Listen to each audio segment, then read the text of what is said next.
Hello, everybody, and welcome to Palantalk episode 6.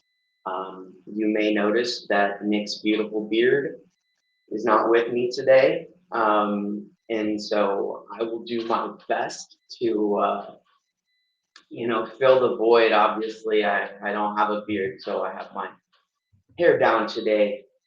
And so what I'm going to kind of be doing today is I have done quite a bit of research, and we're going to be talking about something that I think is very important and interesting. And so bear with me for a moment while I get all of the streams up so I can monitor all of those um, as we go here. So let me all of these.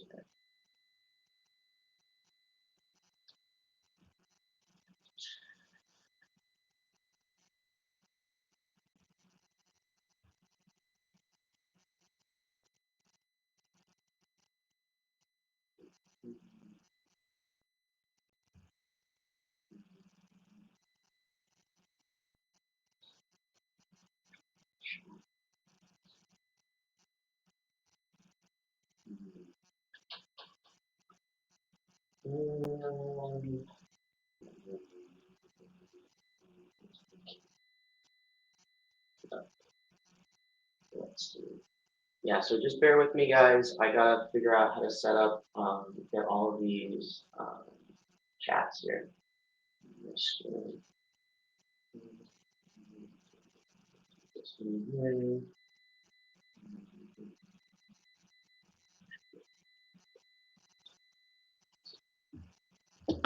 And I will get the last one on my phone here. So we got a lot to talk about today, and so make sure I get all of this up and running here.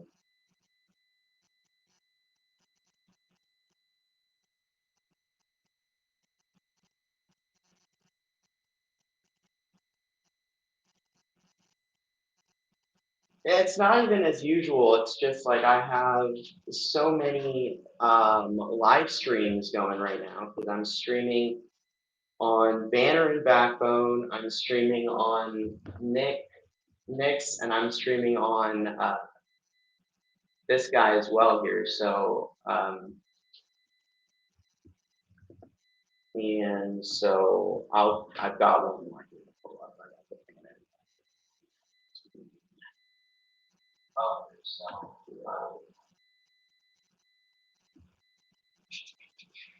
there we go.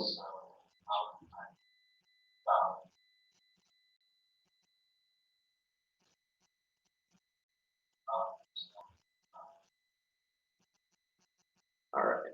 I think I got them all. So,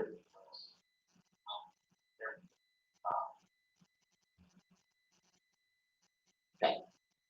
All right.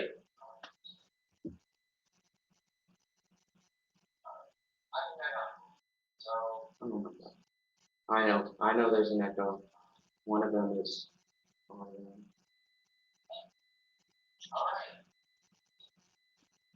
Hold on, give me one second.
All right, so if I look across all three of our live streams here,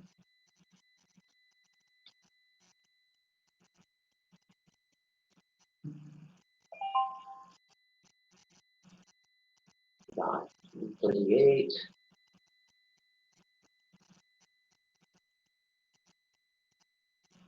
I don't know how Nick does this, guys. Holy crap.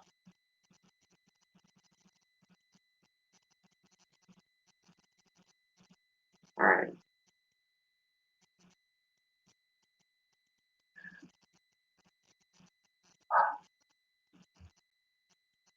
Well,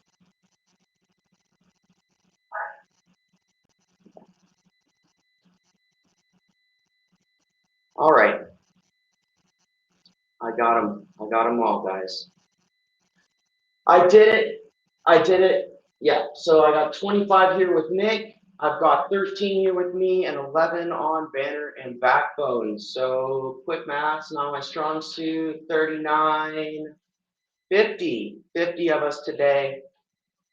Everybody can hear me, I hope. And we did it. We did it. So um, I got all of us here. We're all here hanging out. Everyone can hear me. Can I just get a thumbs up from somebody somewhere? But I think we're good. All right, Diane coming in clutch. Fantastic. All right, guys, welcome to Palantalk. I am your solo host today. Shane Urick, gonna try and hold it down, bring the energy without my co-host Nick today. He's done it. I can do it. So what are we going to be talking about today? Today we're going to be talking about money. Today we're going to be talking about money because guess what? We live in America, and the old, the phrase "power is money" is not a lie. And so, that's what I really want to highlight today is just how much money we really are looking at. And in the spirit of Palantalk, it's not just money, but we're going to be talking about the PayPal Mafia. So, what is the PayPal Mafia? In short, the PayPal Mafia is the group of individuals who founded and sold PayPal. Now, the two most notable people I'm going to be talking about in this is Elon Musk and Peter Thiel, because they are the backbone and two of the most influential, arguably the sculptors of the Silicon Valley tech industry. And when we look at how things really came to be where they are right now, how they consolidated all of that power, it came from the capital that they generated from the sale of PayPal. And to really understand, I think we need to start from the beginning. And so I have a lot of talking points here, but also it's really important to note just how complex this web is.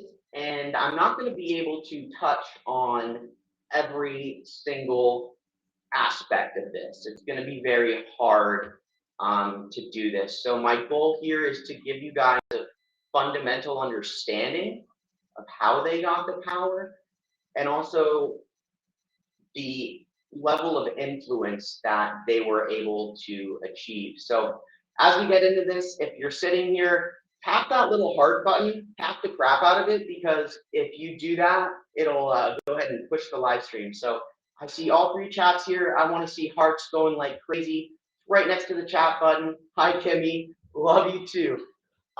So I want to see hearts going in every single one of these chats. And let's get started here. Good job, everybody. I see it. So PayPal, October 3rd, 2002, eBay purchased PayPal. So it was a $1.5 billion sale. If we adjust for inflation today, That's $2.7 billion worth of capital that went to these individuals, these guys, who had extremist views. We're talking about Peter Thiel, who's a literal Nazi, talking about Elon Musk, who's a psychotic narcissist, also a Nazi. And, you are who you hang out with, right? Like, so you can imagine that the guys who founded this company, right, the C-suite, the people who built PayPal, they're all, at least to some degree, they have similar ideology. You got a $2.7 billion, and I'm going to use the inflated number, okay, because I want to talk in today's terms. $1.5 billion. Hey, Susan. We're looking at $2.7 billion in 2025 going to these guys in a time where the Silicon Valley, the tech industry, is really in its infancy. Elon Musk specifically, he came out of this with a shitload of money. We're talking $175.5 million in 2002. Nowadays, we're looking at $315 million. All right, he had an 11.7% stake in the company, and Thiel came out with a modest $55 million adjusted for inflation. We're looking at $98.8 million. The rest of the team, the rest of the people, individuals, there was still $1.23 billion that was spread out among all of these guys. So one of the most influential factors in terms of capital in this industry came out of this sale here.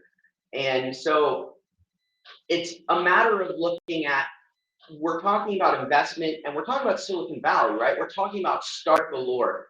The tech industry, it was all about risk. It was all about, finding money to back your your goal and your company.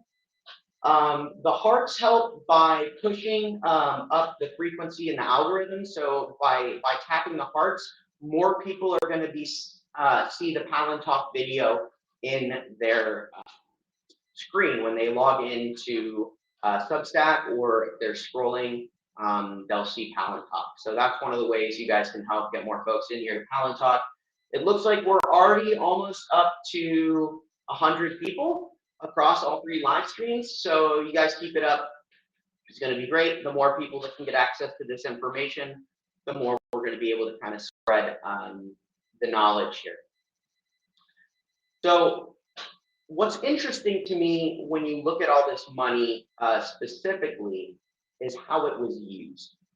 And Elon Musk, and I just want to point out too, is that these guys took major risks. Yes, across all 3 live streams, we're looking at almost 100 people right now. Major risk. Like, everything was hedging your bet. And that's always kind of been the idea and the mentality in the Silicon Valley community. But it also tells us a lot about them, looking at their investment history. And I think that's important, especially in the time that we're living in. It's really important to kind of understand the psychology of these guys. So Elon Musk, first thing he does is start SpaceX. First thing he does, and huge risk, because he used $130 million of his payout, right? And we said earlier that his total payout was $175 million. So essentially, he dropped half of his net worth on starting SpaceX. And, it was not until 2008 when he got the NASA contract, it was $1.6 billion, that Musk was really in a position, a really strong position. He also put a lot of his money into Tesla. Ultimately, 6.5 million. He was able to get a controlling share in Tesla. Later on, he ended up pushing the gentleman who started PayPal out. When in 2008 the company was going to go under, he put another 70 million in and effectively was able to take control of Tesla. After which is when he got in that lawsuit, called himself the founder, and pushed the OG guys out of Tesla. These guys they're ruthless. They've always been ruthless, and it just goes to show how um, how intense and how it's this strong arm mentality. Like these guys are cutthroat, and they took this major investment, this money, and they came in and they took over um, a large part of the industry, and they really were able to do so. Like especially when you think about where they went. Musk went into rockets. He went into cars. They went into the tech industry. Um, kind of industrial base, right? How they were building tech, how they were doing these things, how they were building these cars, these rockets. That's where Musk went. And I think it's important to acknowledge that his specific role, when I say role, it seems to me like the ultimate goal here was to gain a major share of different parts of the tech industry. But here's where I think you have Peter Thiel and what he did, and that's kind of the other side of the coin. And I think that's interesting that you have Elon going into this industrial base, the building of the cars, the building of rockets. What does Palantalk stand for? I got a question here. Palantalk is named after the company Palantir, which is we will talk about today. Palantir is a data company or data analytics, and they are a major influence in our government. They are a major influence. They're the largest. Their largest client is U.S. government. They have offices in Israel. They have all of this software for predictive policing, for missiles being able to hit somebody. It's one of those things where Palantir is one of the biggest threats we're facing today, and that's the reason me and Nick started this show. So Peter Thiel. Peter Thiel, he took his money and he did something a little different. They do have a contract with ICE. They provide information. They provide software that allows them to identify immigrants, track them down, all kinds of horrible things. And they did just get a big contract through ICE, thanks to Stephen Miller. Stephen Miller went the other direction. So Elon Musk kind of went in and he really aggressively bought a lot of things. He bought Tesla and he also started his own company. And this allowed him to, like I said, take over that industrial base. But Theo went a different direction. He started something called Clarion Capital. That's what he went and did, and based out of San Francisco. Effectively, their idea was we're going to fund tech startups. But what this really was it was a way for those other people who came out of the PayPal, mafia. They were able to come to Peter Thiel and they were able to get major investment. And they did this thing where there was a 0% management fee and a 25% success fee. So they're not charging you to manage your money and to invest, but they're how 25% of your success that goes back. They got up to $8 billion before the 2008 crisis, at which point it went under. But kind of in the middle there, he went and started something called the Founders Fund. And this is what he went and he invested in his buddies, right? This other PayPal mafia companies, some really big names, SpaceX, Stripe, which does all of the payouts for Substack actually, and Airbnb and Palantir, notably. And I have a more comprehensive list of all of the companies that are invested that can be traced back to the Founders Fund a little bit later. But another big thing we need to talk about here is how Peter Thiel really made his money. And it goes back to Facebook. Peter Thiel bought a 10.2% stake in Facebook for $500,000. When he sold his shares, he got $1 billion out of that. But the crazy thing is he went and put all this in a Roth IRA. So when he actually sold all of this afterwards, he came out with $5 billion tax free. Tax free. So he went overnight basically being, mid-level in terms of his profits, obviously very wealthy, to being one of the biggest billionaires out there. So Palantir was founded in 2003. They marketed themselves as a data analytics, anti-fraud tech, and data systems. So they were all about tech security, and it's a great question, Kimmy. No one needs that much money. And also for like intelligence collection, data, counterterrorism. So if you think about when this happened, this is post 9/11. You have the war on terror going on, and you have this company offering massive data aggregation, surveillance tech. They're saying that we can do what these agents on the ground do, from drones, from scrubbing, phone records and all of these things using this tech. So immediately he was able to position this company into a very crucial niche that made them indispensable to the government. And he co-founded Palantir. So when we look, though, at the money that came out of this PayPal buyout, we have to look at a lot of the companies, because there is a lot of companies that that you probably don't know, that came out that that can be traced back to the Founders Fund and the PayPal market. Obviously, Tesla got a large investment from the Founders Fund after Elon became involved. Actually, in 2016, Musk sold Tesla, or Musk acquired Solar City, which for $2.6 billion, which was founded by his cousins. Interesting, right? So putting $2.6 billion into his family.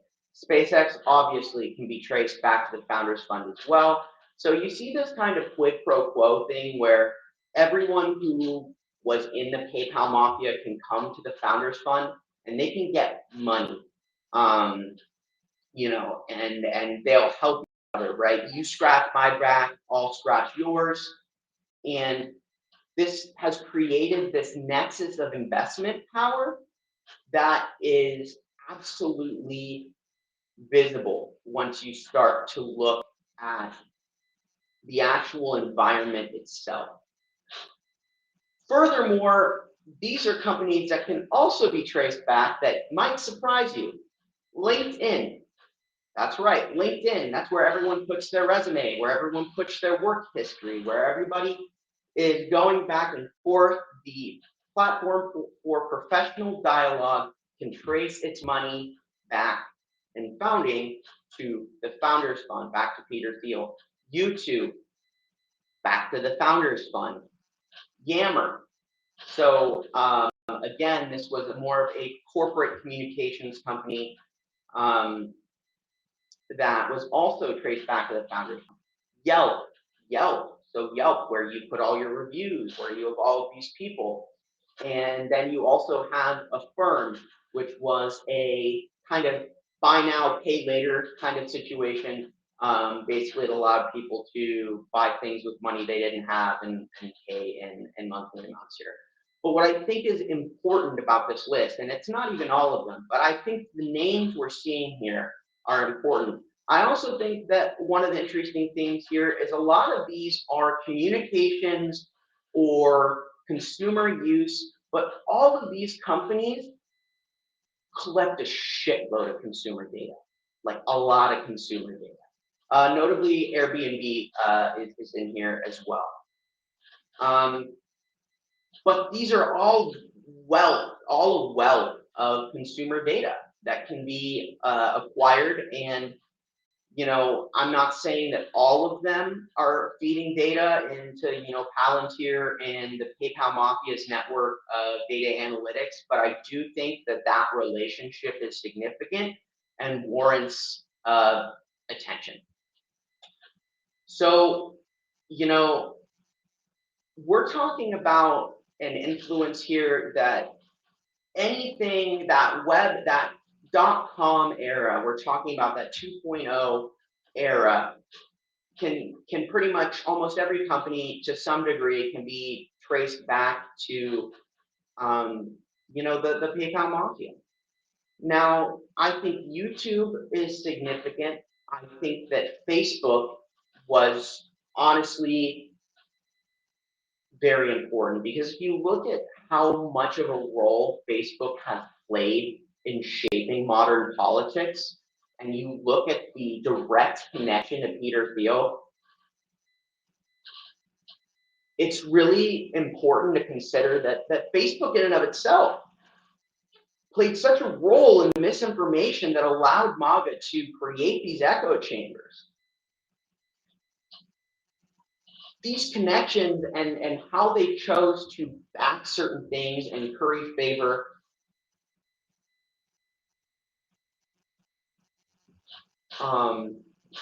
for sure, Levy.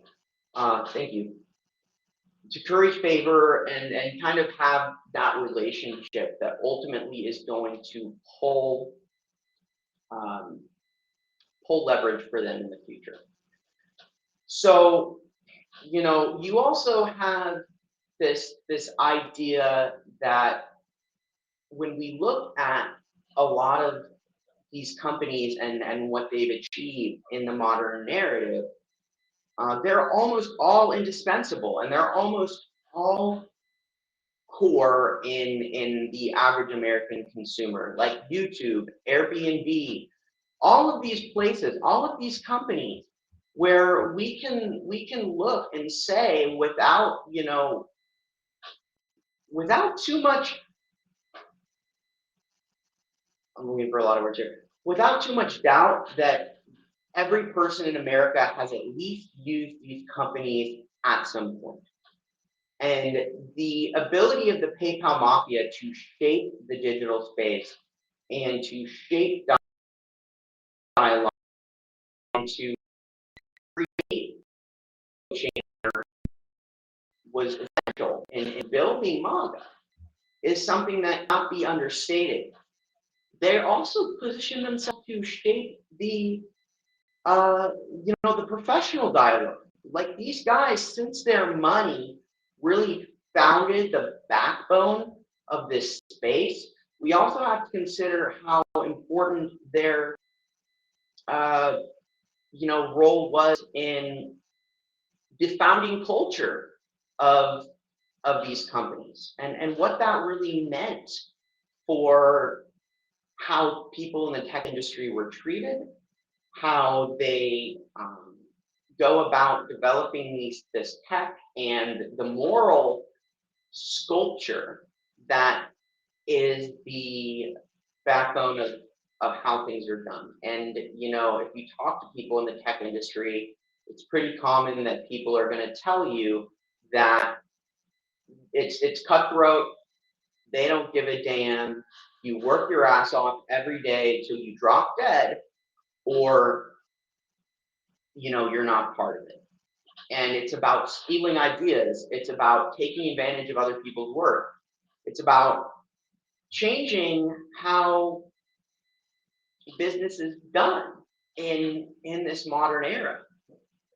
And what we see at this point is, through that money, through that space, and through the evolution of social media and politics, it suddenly made all of these long-term investments invaluable. We're talking about, like, when the first politician used Twitter for the first time, it forever changed the political space. right? Because suddenly you didn't have to go on TV to reach people. Suddenly you could do these tidbits and you could reach millions of people. Um, and even things like obviously Elon acquiring Twitter, making it X. There's so much so much power in controlling the dialogue. And right up to the election, you saw suddenly these companies cut their misinformation policies. They cut the filtering. And also, if you're behind these companies, if you're in the back room, there's an epidemic of bots. These bots are, it's just code, but they go out there and they pretend to be people. They drop comments that are, inflammatory. They engage with users to, um, radicalize them. Because when you control the platform itself, it gives you unparalleled power. I said this before, but Facebook was so influential in the 2016 election, in the 2020 election, and in the 2024 election, because it was where they were able to create these echo chambers. And also, there was a large group of people with limited media literacy that used Facebook. So there's an older demographic that when they went to school, unlike me, a 25-year-old guy who, went to school .com era where I was taught how to verify a source, how to see if a video was fake, how to do citations. These people weren't given that kind of a education. And through no fault of their own, they were very vulnerable to this misinformation sphere.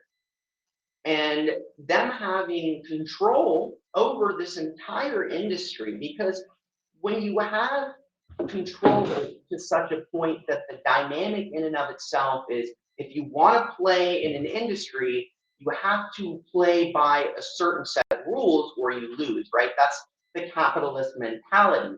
It's that, like, to truly compete, you need to play the game the way it's being played. And they set the standard for that. You look at how they, I was talking to Lawrence Winterman when I went on the Daily Whatever show with him and Dana. How's it going, Lisa? And he mentioned something called the Overton window.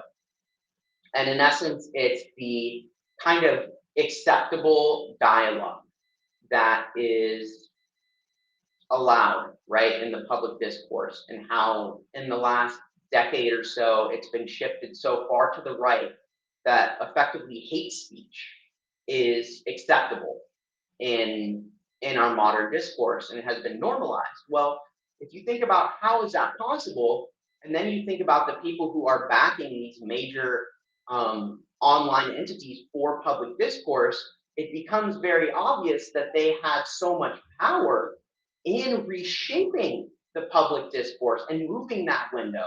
In fact, as the tech social media world evolved, these were the guys who built the algorithm, right? I mean, and the algorithm in and of itself is a monster. But when you think about what the algorithm is, when I say the algorithm, I'm talking about when you scroll on any platform, the algorithm is what decides to put something in front of you.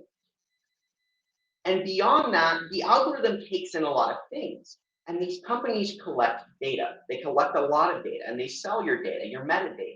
It's a big part of marketing, is you pull all of these different things from your internet activity, your age, your location. Like if you've ever done one of those like surveys or signed up for a website and they ask for your birthday, and you're like, why do they want to know your birthday? Why? Because they're going to turn around and sell your birthday. They're going to put that information out there. And then a company is going to buy that data. They're going to use your birthday and other things that you get, like where you live, or what you're doing, or your search history. And they're going to be able to determine whether or not you will be receptive to certain content.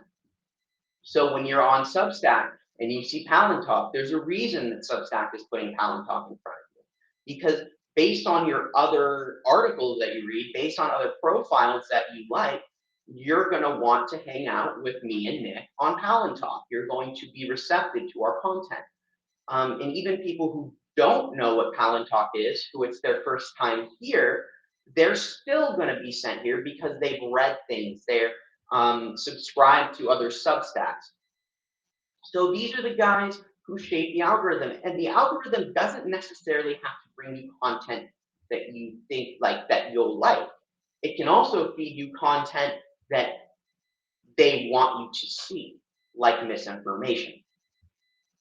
And that's one of the big things we can see how the algorithm was shaped and used was to move and create echo chambers based on certain demographics, certain areas, certain populations that would be more receptive to misinformation, whether they are more okay with being fucking racist, or the demographic of men under 20, between 20 and 25, are fucking incels, and they can push this anti-women bullshit. They can put Andrew Tate in front of an 18-year-old man just by using the algorithm.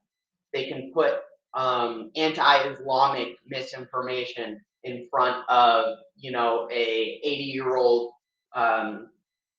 conservative man who is more likely to be receptive to that. And this is all because they shaped the space. They were the people developing these things. Like when you look at R&D, when you look at since 2000, the early 2000s, these were the guys who were dominating the industry. And eventually it became exceptionally beneficial for them to, we let go of the moral aspect. And I don't really think these guys had morals at all, but what I do think is they got more emboldened as time went on, and their ideology in and of itself was always anti-democratic. It was anti free speech. It was anti-equal rights. It was misogynistic. It was patriarchal. And it was part of this neo-reactionary movement. Exactly, Levy. It's the other side of the bell curve. So once they had gotten to a point where they had this power, it was only a matter of time before they chose to exploit it. And that's kind of where we are at this point, is that we're starting to see just how much they know about us and the shaping of an entire political party. Like, the reality is MAGA would not exist without Facebook. It wouldn't. They would not have been able to radicalize millions of people without Facebook. They would not have been able to radicalize millions of people without X, because this is how they reach a demographic that's vulnerable. They know certain people are receptive. A lot of these people don't watch the news, so they wouldn't be able to reach these people through standard means. A lot of these people don't read, so they wouldn't be able to reach these people through standard means. But by having control of the algorithm and having no moral compass and no issues with using and abusing misinformation to create echo chambers and lock people in, because if they choose to feed someone the algorithm, their algorithm is personalized, right? So your algorithm is specific to you. When I go on a social media platform, I'm getting a curated version of reality. And I think that's really important to highlight, because what it's done is it's created all of these like single tracks. Yes, Jessica, that's a good point. And I will touch on that in a second. But they've effectively created all of these single tracks where everyone is on their own road. So everyone is seeing what they want to see, because we're more likely to engage with a platform if we're seeing content that we like. If we're scrolling and scrolling and we keep seeing stuff we're not interested in, or that makes us uncomfortable, or that we don't agree with, we're gonna get up. Like, why would I stay scrolling if like I am an anti-trans person and I see all this information that is counter to the narrative of, oh, what, trans people aren't mass shooters, like trans people aren't dominating, men's and women's sports. Like, I'm not interested in that. Why? Because people are literally enslaved by their own confirmation bias. So I like that Jessica brought up TikTok, because the unique thing leading up to the election, I think, is that TikTok coming out of China and being based outside, and the TikTok algorithm was literally the holy grail. Like, TikTok was the most used social media platform, and I think still is, in the United States. It was a hotbed for political dissent. It is why they were able to, they struggled to control the narrative, because people on TikTok could not be censored. TikTok was uncensored, whereas if you go on Instagram or Meta or Facebook, they have the ability to take down your content. They have the ability to remove it. They can ban users indiscriminately. Like, we saw Elon Musk like ban a bunch of people like on X. Like, he does it all the time. Like, he'll just ban their account because they don't agree with the ideology. Like, they can ban terms like Palestine. And up until the TikTok shutdown, TikTok, after that, 24-hour period went away, was different. And just about every TikTok user will tell you that. But it feels more like a meta algorithm, and you also started to see censorship on TikTok you didn't see before. So it was crucial that these guys in the PayPal mafia that were not able to dominate the digital discourse, they had to take out TikTok, and because it wasn't part of the empire that they had built, um, and so TikTok had to go. So this continued discussion about TikTok, and I really do think that TikTok in and of itself is already kind of compromised. But I think if they do finalize this sale, they're going to be able to. What they really, really want is the algorithm, right? Because the TikTok algorithm is like, it sucks people in. It sucks people in. It's crazy, and people will just go on TikTok for hours on end. One of the things I did was I was a creator on TikTok for some time. I paint miniatures for a game called Warhammer 40,000. But I built a TikTok. I got it up to almost 10,000 people sharing my painting and what I do, my art and whatnot. But when I was a creator on TikTok, I didn't scroll on TikTok, because TikTok, when you scroll, it like sucks you in. It's like a black hole. And I've been this way for a long time, ever since I was in high school. And I would, look around and I would see, what Instagram did to my peers. It made people depressed. People literally killed themselves over Instagram. Like, how many followers you had was like a metric of how cool you were. Like, it hurt people. Like, psychologically, it did damage. So I got off Instagram a long time ago, and I don't really engage on these platforms. Like all these young guys at my work and whatever, like, have you seen this meme? And I'm like, no, I have no idea what you're talking about. Because I don't engage in that space, and it's for my own mental health. And as a creator on TikTok, uh, like, I never looked at the algorithm. I was focused on my own, what I was doing.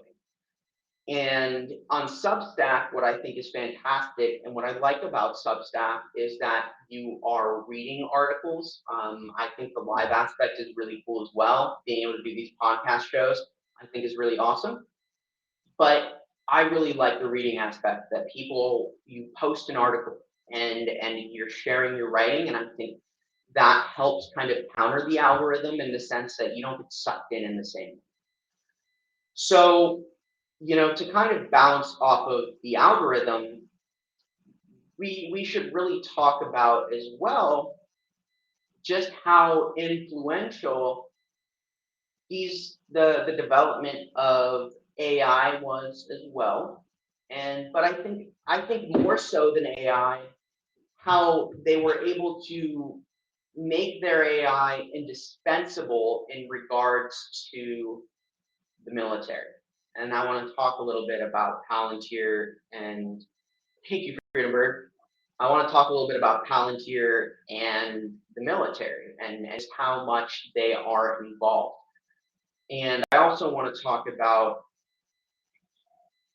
where where that puts the American people and what Elon Musk did in the White House.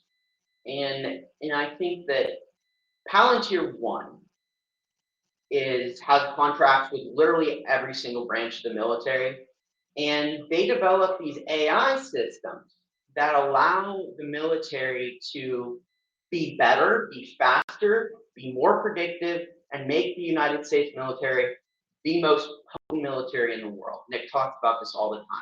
And it's because of their systems, because of the technology they're using. I like to point out that when the Israel-Iran conflict started, that first day, Israel killed like half of the command structure. It killed like all like the leader of their military, killed all their nuclear scientists, all these people, and it like hit them in their houses. It wasn't like they were all in a building and there was like one strike. No, like they got hit in their apartments, they got hit in their cars, they got hit wherever.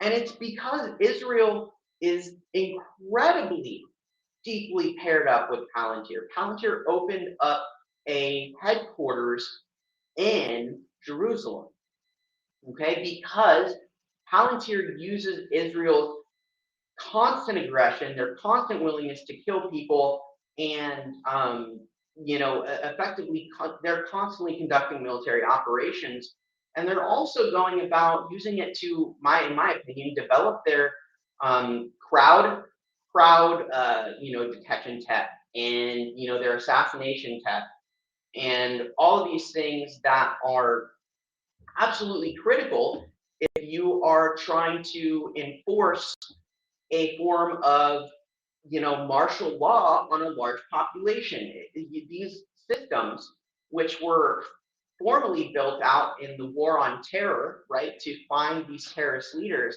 they've been refined for over 2 decades now, right? And they are getting better and better and better at finding people.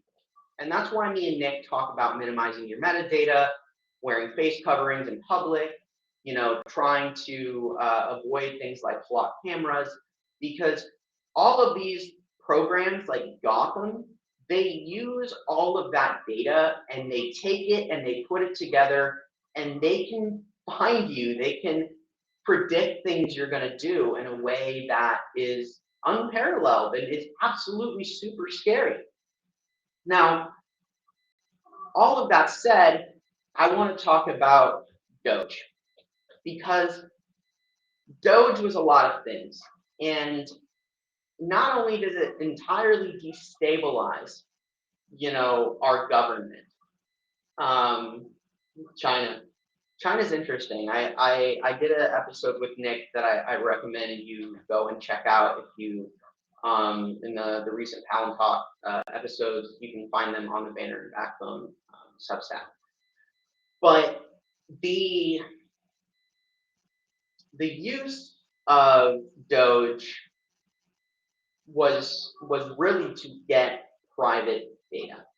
So one of the important things about data in the United States government is that there was not a centralized database. And that's super important in terms of protecting our privacy, like Social Security, was as long as you keep a certain database decentralized, it's basically like you have a bunch of separate vaults. And even if someone broke into one, they couldn't get everything. Well, this was a problem because Palantir, to effectively police and predict an entire population if they're going to form some form of techno-fascist autocracy, which is absolutely what they're trying to do. All you have to do is look at Peter Thiel's ideology and his love of the neo-reactionary movement and the writings of Purvis Yarvin and where J.D. Vance and Stephen Miller are positioned and the way executive orders have been written and being put out and all of the benefits that exist in this era of techno-fascism and who's really pulling the strings. But You know, to not digress here, Elon's job was to go in and get all the data from these decentralized databases.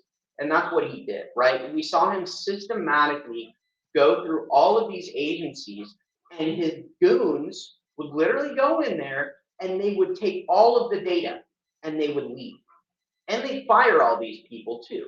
But in the process of gutting these agencies and effectively destroying them, the real goal was to go into our government and get our data so that Palantir and Peter Thiel could build a database that allowed them to effectively find and surveil every single United States citizen.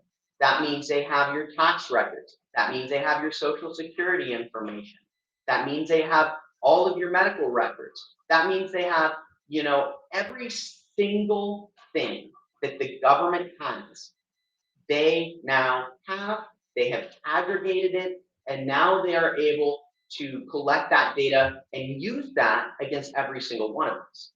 So now imagine that every time you go on the internet, they're able to pull that and add that to a profile on you. So everybody now has a profile. And then Elon left.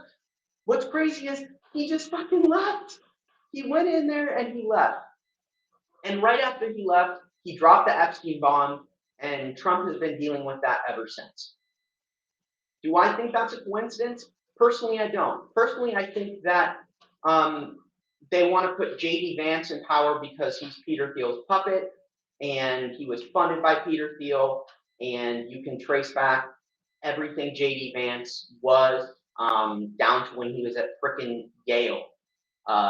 To Peter Thiel and his ideology. So they're intrinsically linked, the two of them, and it's no coincidence that he was in power.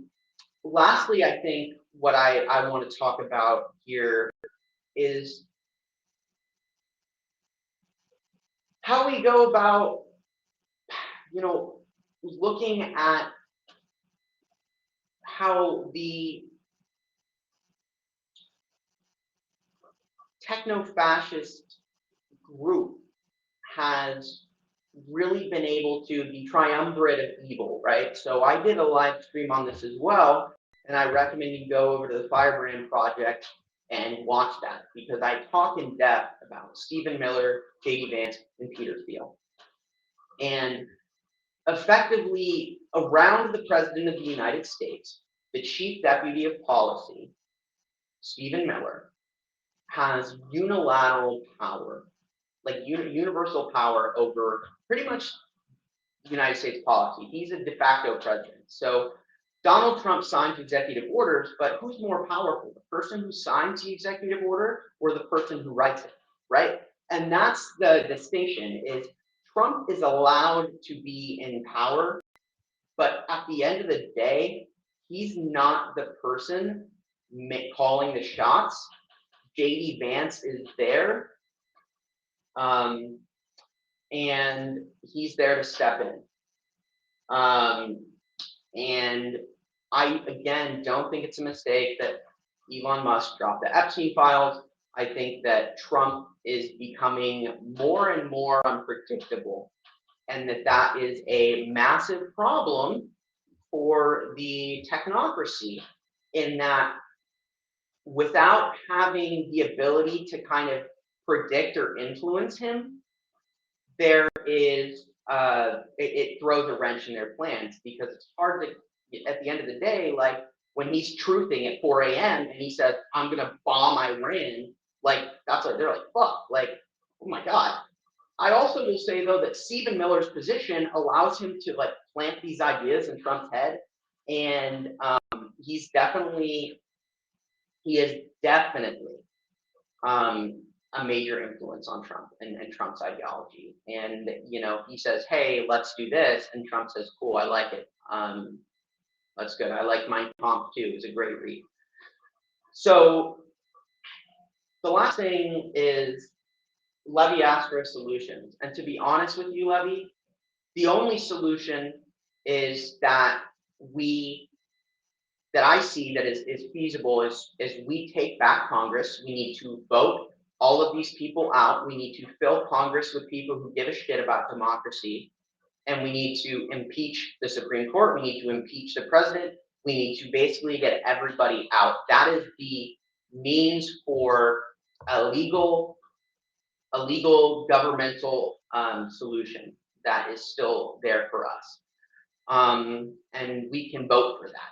And I think that's very important because if we can take back Congress, Congress is the most important arm of our government, and Congress can make the laws to effectively curtail the presidency, to cut the balls off of the executive branch, because we are now learning that it can be used to absolutely undermine our democracy. And, the president can be a de facto king if he influences the Supreme Court and if he influences Congress enough. Now, I think they're losing the majority. I think it's very possible, and I firmly believe that by the midterms, pending they don't start a war and declare martial law and suspend elections, which I think they're going to try and do, we will take back the Congress and the Senate. The people are fed up with this shit, and we can impeach and remove them. And I think it's very possible if we get back Congress. That's the solution. Registered as unenrolled. Yep. So they're going to try and fuck with a lot of the voting as well. They're going to do everything they can to make sure that the midterms are in some way undermined, because that really is a solution. But I also want to point out a silver lining. And I'm not saying it's a solution, but I am saying that when we look at the history, when we look at all of the things that we talked about in the beginning of this episode, with how Peter Thiel and Elon Musk and the PayPal mafia, how they were able to become so powerful, is they are reckless. And Clarion Capital freaking crashed. It got screwed because it was all about just hedging everything and finding success. And Neil banked that the dollar would continue to drop, and it didn't in 2008. And Clarion Capital went under. Of course, at that point, he had other means. He made his $5 billion off of Facebook and whatever, and that wasn't going to be, an issue for him. But the important point here is that these guys risk it all. And that does carry over to the techno-fascist coup we're seeing right now. They put all their eggs in one basket. So if we are able to throw a real wrench in their plans, this too will crumble. And that's what I think is really important for us to realize as well, is like we need to fight like hell right now, because if we're able to turn this over, to flip it on its head, we can capitalize on the fact that they commit everything. So in doing that, they are vulnerable, and as long as we are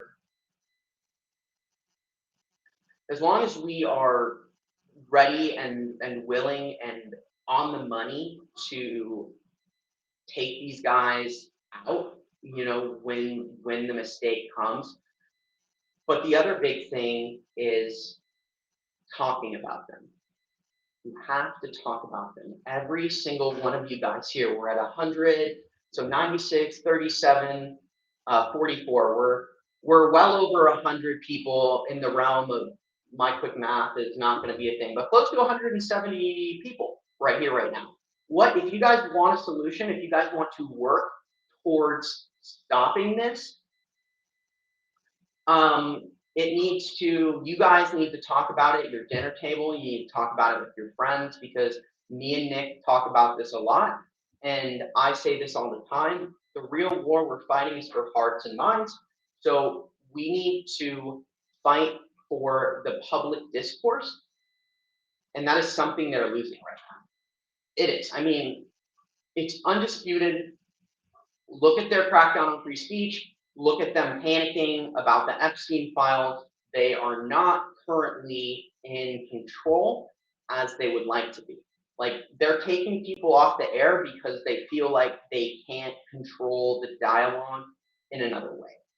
So Levy, an important point you said is important line to Midas. I don't know. I really don't know why Midas doesn't talk about these things. I don't. Like, I don't know if, I honestly think that the real reason is that they know that if they talk about it too much, their platform is too big. I think they'll get striked off of YouTube, and they'll get taken down. So I think they avoid certain things because they know the fallout would be effectively devastating for them. And I understand that. I do think that's probably why, is if they were able, if they did try and highlight these things too much, I think that they would be like, they would lose their Instagram overnight. If they have a presence on Facebook, they would get striked out. YouTube, I think they would get striked out. So I think that's why they don't do it. But that's why it's so important that we have shows like Palantalk, where me and Nick can talk about these things, because the one thing they can't control is what you and me and your neighbor and everyone else says. So I want to point out one thing. We're over 11, so we need to go to my favorite part of Palantalk, where we leave Earth and go to space. However, there's one thing I want to say here, and if we can do this, I think it would be significant. Because mind you, the fallout between Elon and Trump was partly because people were saying that Elon Musk was president. Okay, so everyone was saying Elon Musk was president.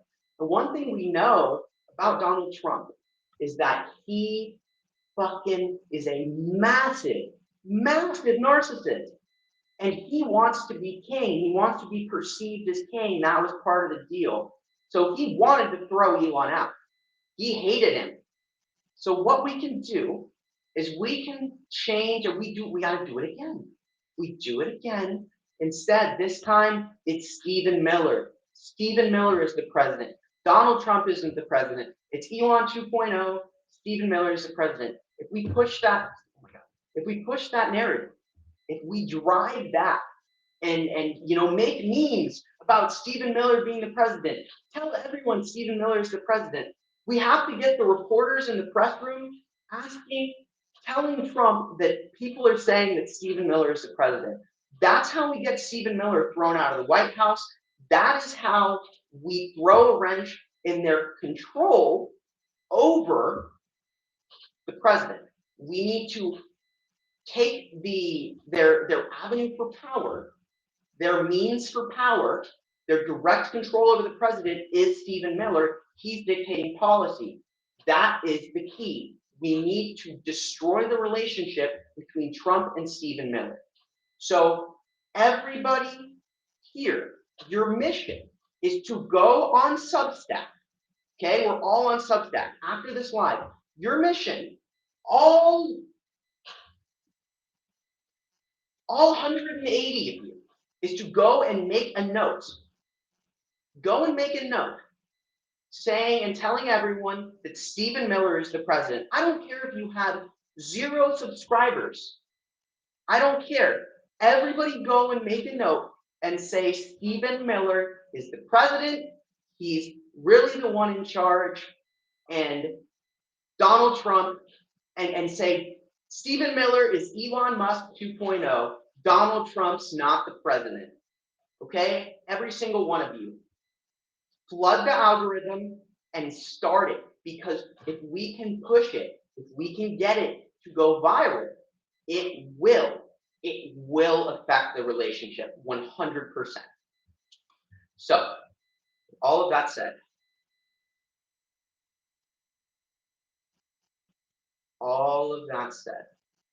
what we're going to do now is we are going to go to space.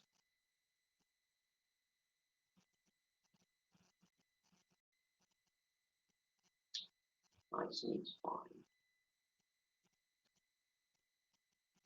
There we are. Welcome, my friends. We're done. We've left Earth. We've left the regime behind, and it is time to talk about space. So last time, we went and looked at JWST images. And I think that we should go and do that again. Um, and, because there's so many cool pictures of space. Like, we gotta go and see, like, let's look at, let's find, so I'm gonna find some really quick. I'm gonna find some pictures of space for us to look at here. Um, and we'll stop. We won't think about. We're not gonna think about all this other shit. Um, we're gonna think about space. We're gonna do that instead.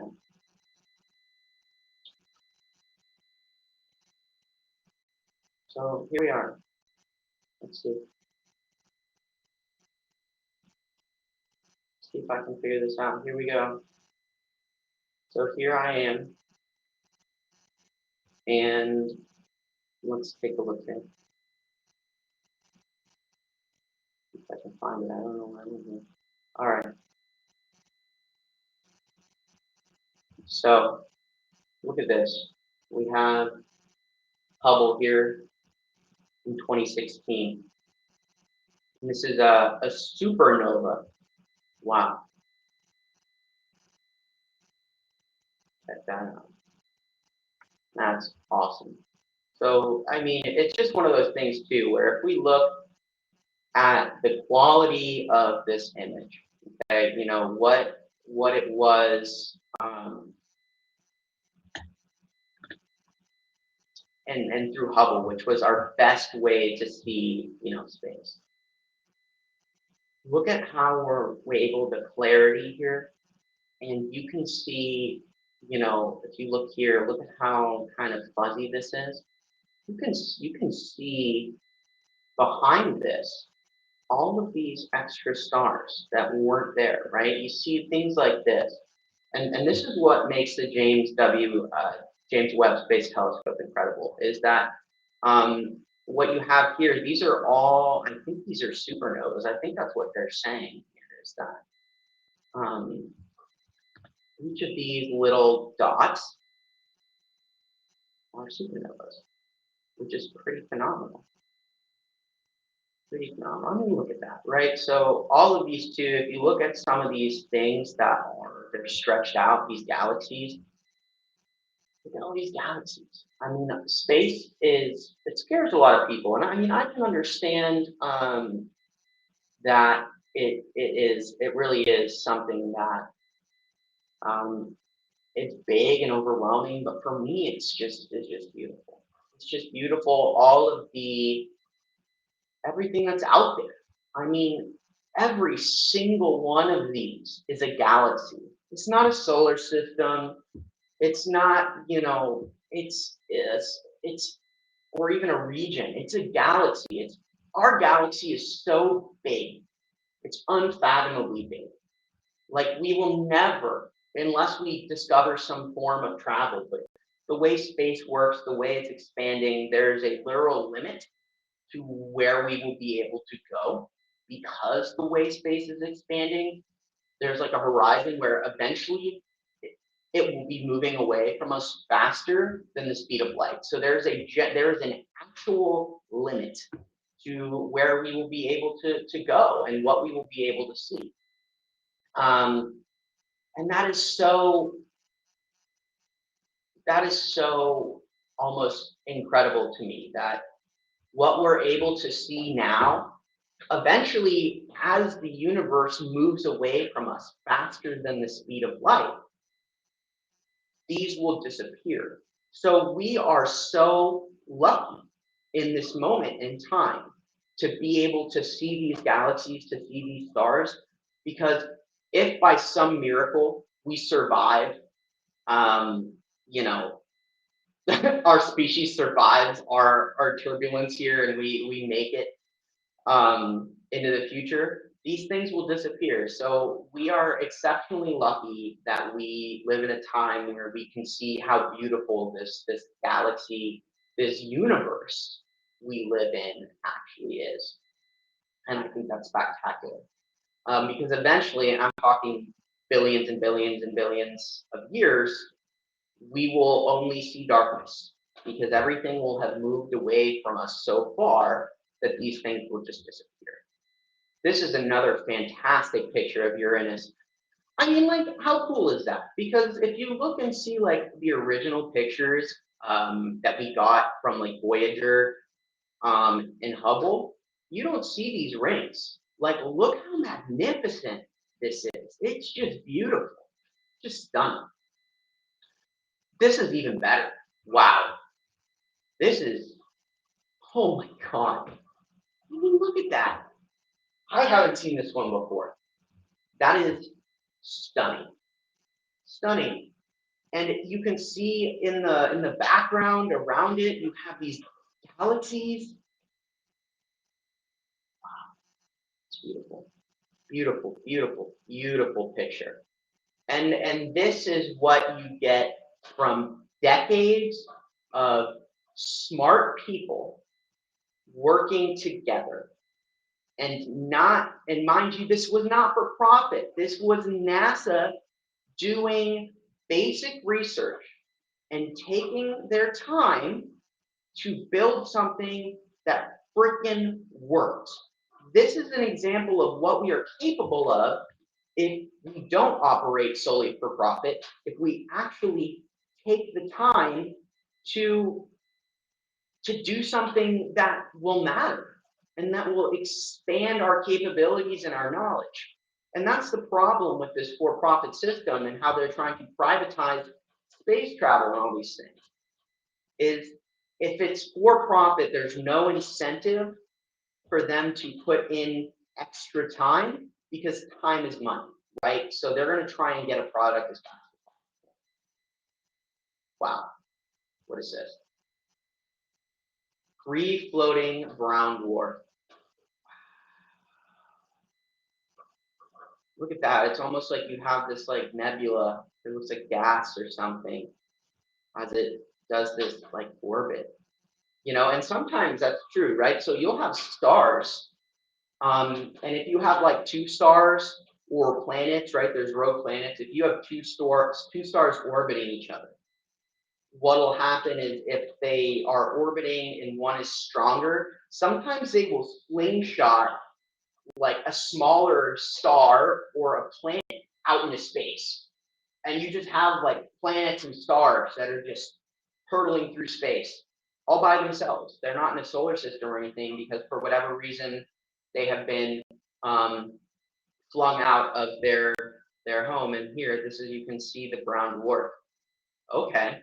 See, yeah, it looks like so. Here's like a galaxy, a star cluster or something, and it's out here. There's a bunch of them. Wow. What the heck is that? Oh my God. An exploded star. Wow. So this is that's exceptionally beautiful.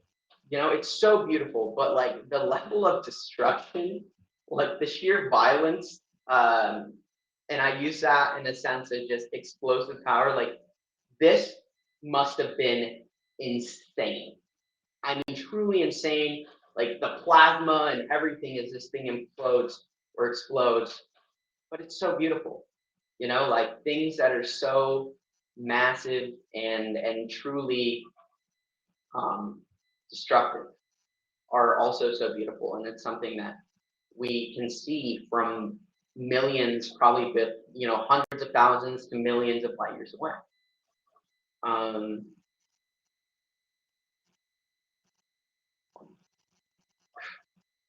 wow.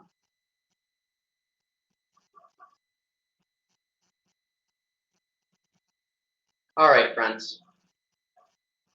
Thank you so much for coming to Palantalk today. It was a true pleasure to have you. Next week, Nick will be back, and we will be going more into the article, The Defense Reformation, that we were looking at last episode. But I'm happy to end our discussion today out here in the cosmos instead of on Earth. But I will say that it's been a true pleasure. And lastly, to note, please go and subscribe to Banner and Backbone. It is truly, we do it every week, Levy, every week at 10 a.m. PST. Subscribe to Banner and Backbone. Also, right now, my publication, The Firebrand Project, is currently 93 in culture. If you guys can go and become paid subscribers to the Firebrand Project right now, I'm doing a 50% off deal. That's going to help us move up the leaderboard, and that's going to help us get more visibility. I also recently wrote a Firebrand investigation, and I looked deep into racial violence in the South, and it is dedicated to Trey Reed, the young man who was lynched in Mississippi at Delta State University. So if you could go and read that article, share that article, and also subscribe to the Firebrand Project and Banner and Backbone. It's only $3 for a monthly subscription to the Firebrand Project for life, because if you do it while the steal is running, it goes in perpetuity. So forever and ever, it's only $3. I wrote an article for Levy. I wrote an article recently about racial violence in the South. Yes, the Firebrand Project, correct. It's my publication here. So, I mean, this is one of those times, guys, where it's so important we talk about these things, including things we talked about today. Make sure you go drop one on Stephen Miller and Trump. Remember Elon 2.0. It's gonna be a tough time, but me and Nick are gonna be here every week. The Banner and Backbone team is gonna be here, and we're gonna keep talking about it, even as the mainstream media bends the knee. That's why it's so important you guys go and become paid subscribers to all of us, because it helps us keep doing this, because it's up to us now to speak out as we see mainstream media bending the knee. So I appreciate each and every one of you. Thank you so much for tuning into Palantalk this week. Make sure you go and subscribe to the Firebrand Project, to Banner and Backbone, and Sick of This Shit with Nick. I appreciate each and every one of you once more, and I will see you next week.